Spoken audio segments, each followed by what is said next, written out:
इथे फक्त दागिने नाही तर पिढ्यानपिढ्यांचा विश्वास मिळतो.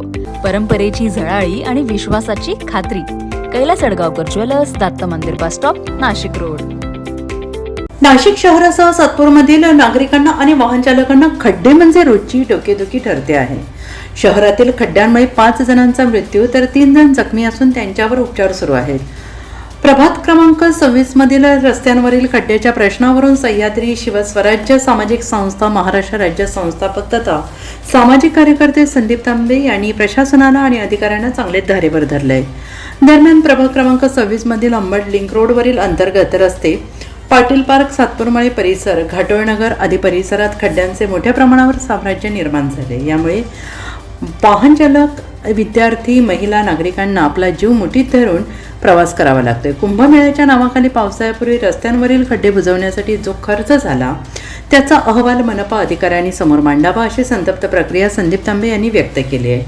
क्रमांक 26 मध्ये पूर्ण नाशिक शहरात जेवढे खड्डे नसतील इतके मोठे खड्डे या आणि जास्त संख्येने या प्रभाग क्रमांक 26 मध्ये. कोणा वैयक्तिक आरोप करणार नाही, परंतु मला एक विचारायचं आहे की नाशिक महानगरपालिकेमध्ये जी सत्ता आहे,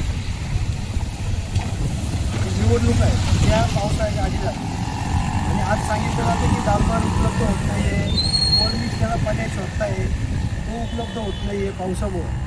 ते प्लॅन बंद असतं हे ऑलरेडी सगळ्यांना आधी माहिती आहे. सगळ्यांना महापालिकेच्या कारभाराचे अधिकाऱ्यांना वर्षानुवर्ष या शहराच्या या सगळ्या समस्या ज्ञात नाही, परंतु जाणून बुजून नागरिक शांत राहत आहे, सामान्य नागरिक सहन करताय आणि त्यांचा संयम कधी सुटण्याची वाट बघण्यासाठी या सर्वांनी जाणून बुजून या सर्व नाशिक शहराला खड्ड्यात मोडले.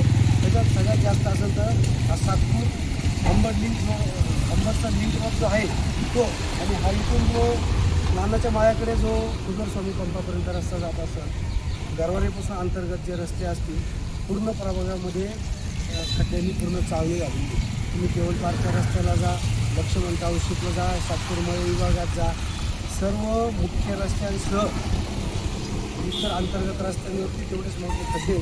आणि वेळोवेळी सांगितलं जातं की कुंभमेळ्याचं काम चालू आहे. मान्य आहे आम्हाला, नाशिककरांना विकास हा गरजेचाच आहे आणि तो पाहिजे, परंतु कुंभमेळ्याच्या नावाखाली ज्या रस्त्यांवरती खरंच कुंभमेळ्याचं काम चालू आहे त्या ठिकाणी आम्ही एखादी गोष्ट सहन करू शकतो, ऐकू शकतो, परंतु कुंभमेळ्याच्या नावाखाली अंतर्गत रस्त्यांना जेवढे सगळे खड्डे पडलेले आणि हे बुजवण्यासाठी पावसाळ्याच्या आधी जो काही खर्च केला आहे याचा अहवाल नाशिक महापालिकेचे अधिकारी जनतेसमोर ठेवतील.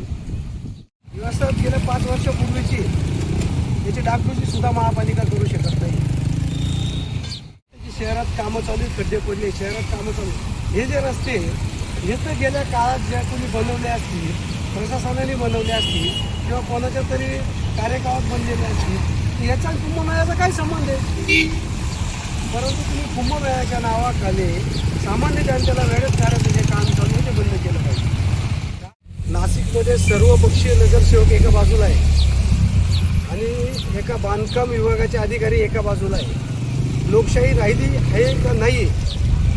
एका विभागाचे सर्व प्रशासकीय अधिकारी एवढ्या सर्व लोकप्रतिनिधींचं ऐकत का नाही आहे याचा पण विचार केला गेला पाहिजे. रस्त्यांवरील खड्ड्यांमुळे कामगारांना मोठी कसरत करावी लागते आहे. अनेक वाहनं पावसामुळे झालेल्या चिखलामुळे खड्ड्यात अडकून पडत आहेत. त्या रस्त्यांवर चिखलाचा अक्षरशः गाळ तयार झाला आहे. रस्त्यांवर चालणं देखील मुश्किल झालं आहे. NCN न्यूजसाठी प्रतिनिधी सिद्धार्थ लोखंडे, सातपूर.